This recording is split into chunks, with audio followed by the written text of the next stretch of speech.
when Marian sang. No one was surprised that Marian loved to sing. After all, she listened to her father singing in the morning. Mother often hummed while she worked in the kitchen.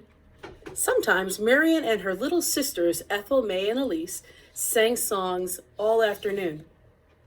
Let us break bread together on our knees. Let us break bread together on our knees. When I fall on my knees with my face to the rising sun, oh Lord, have mercy on me.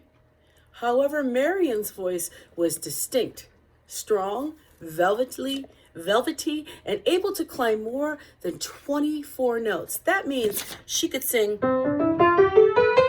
that scale again and again, plus a couple more notes. Pretty amazing. Everyone wanted to hear Marian sing. Alexander Robinson, the choir director at the Union Baptist Church in South Philadelphia, wanted to hear Marian sing even though she was only 8 years old. And sometimes she sang too loud. Now, what you need to know about an opera singer is opera singers do not use microphones. He asked her to perform a duet with her friend Viola Johnson. As Viola sang the high part, Marian sang the low part. The harmony blended like a silk braid. Dear to the heart of the shepherd, dear are the sheep of his fold. Dear is the love that he gives them, dearer than silver and gold. Church folks started whispering and followed with out-and-out talking about Marian's remarkable gift. Neighboring churches, they heard the news and invited Marian to perform. One advertisement said, "Come and hear the baby contralto." 10 years old. People came. When Marian sang, it was often with her eyes closed as if finding music from within. Audience heard not only the words, but her feelings too. Spirited worship, tender affection, and nothing short of joy. She was chosen for the Celebrated People's Chorus, 100 voices from all the black church choirs in Philadelphia. She was one of the youngest members and had to stand on a chair so those in the back could see the pride of South Philadelphia. Her father was proud, but he was protective. He didn't want anyone taking advantage of his child. Father's love made Marian feel important. When he died after an injury at the Reading terminal where he sold ice, tragedy filled Marian's heart and sometimes her songs. Were you there when they laid him in the tomb?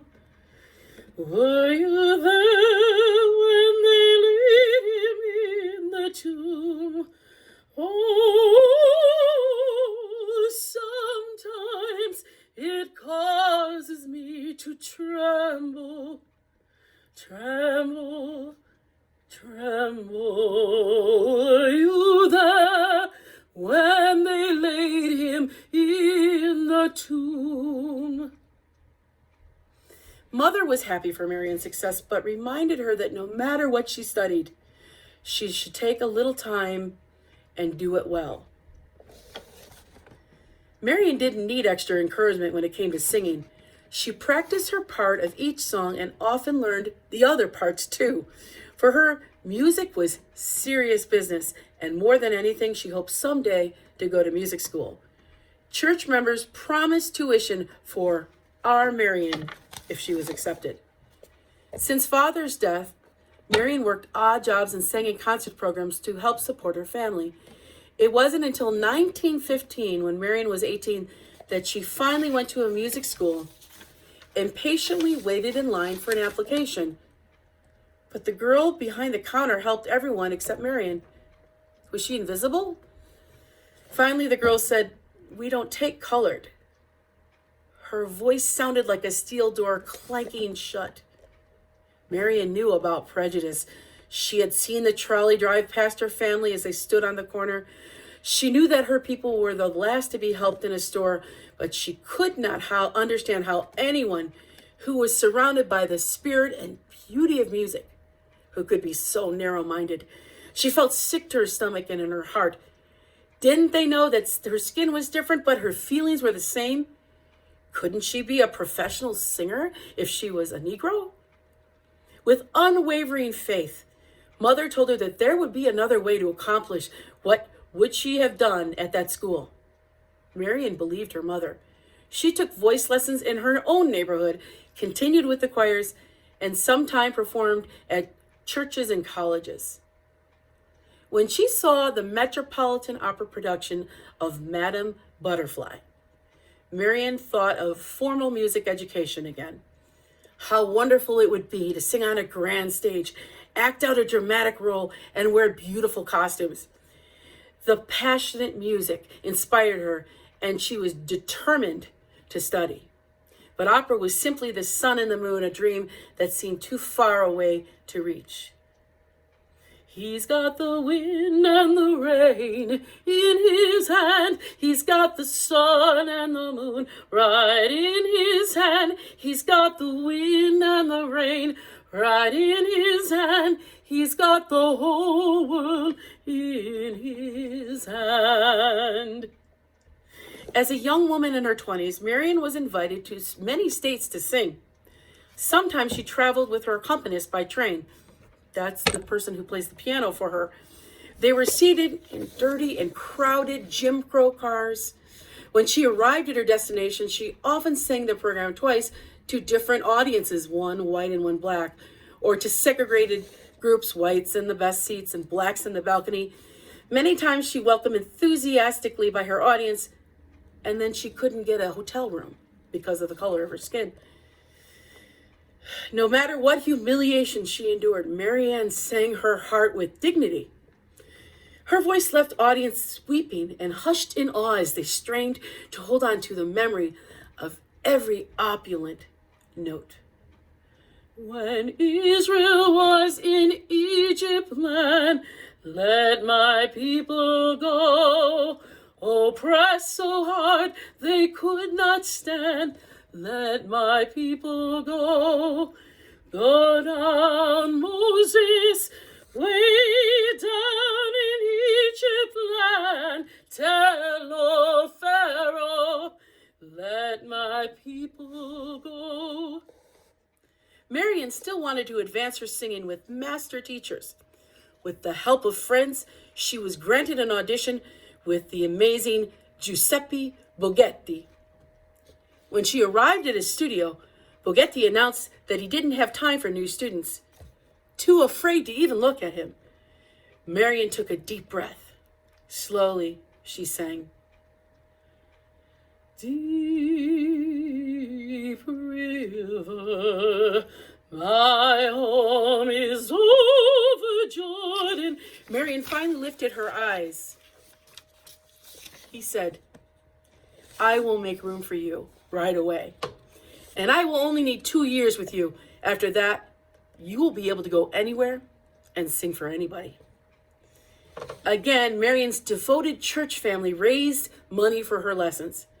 Marian worked hard with Mr. Boghetti, and sometimes for practice, she sang scenes from Italian operas with him.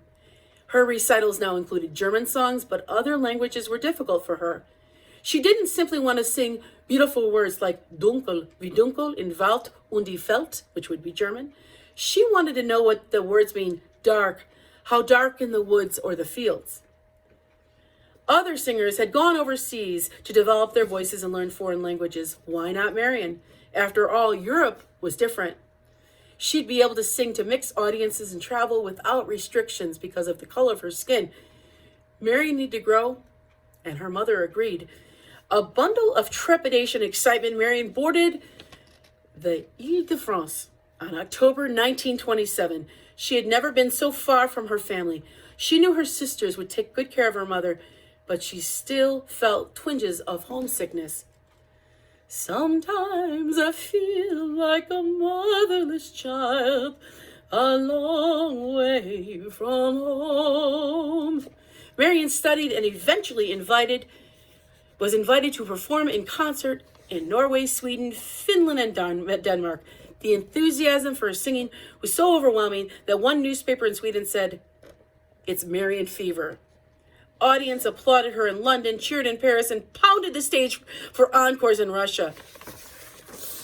In Austria, a famous conductor, Arturo Toscanini, announced that he had heard one was privileged only to hear a voice in 100 years like Marian's.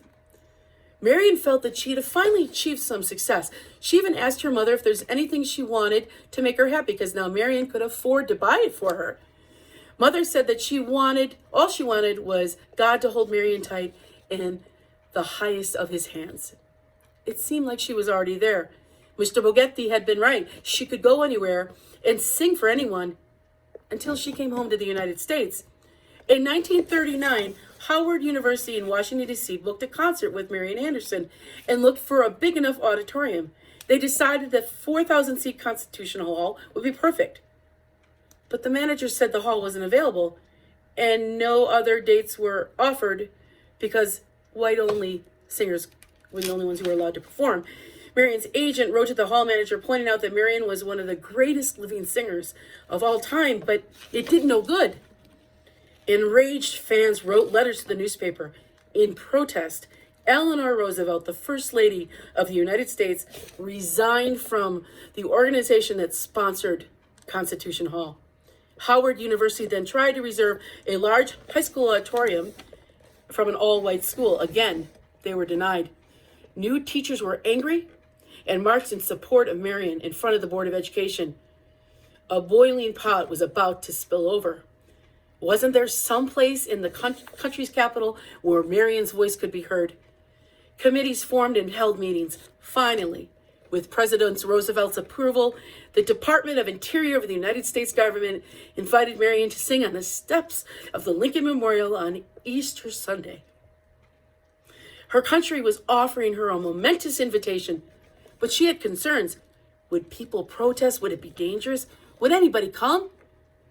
Examining her heart, Marian realized that although she was a singer first and foremost, she had also become a symbol to her people, and she wanted to make it easier for those who would follow her.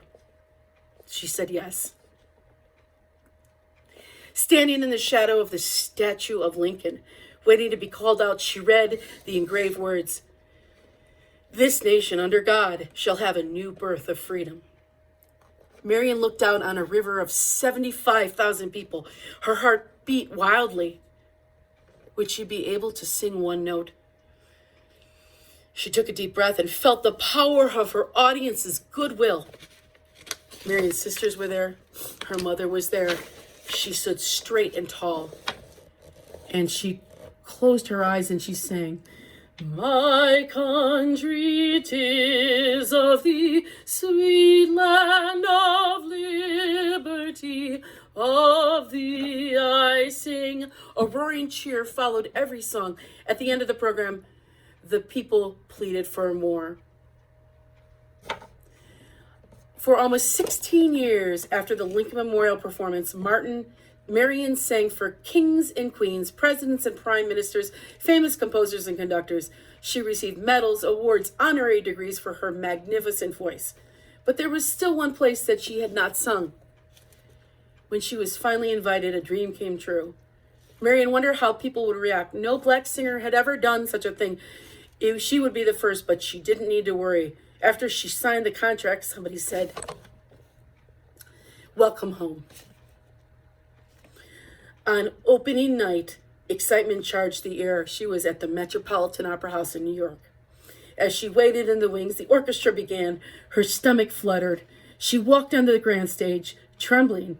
She straightened her costume and waited for the pounding music she knew to be her cue. Tonight was her debut at the Metropolitan Opera. At long last, she had reached the sun and the moon.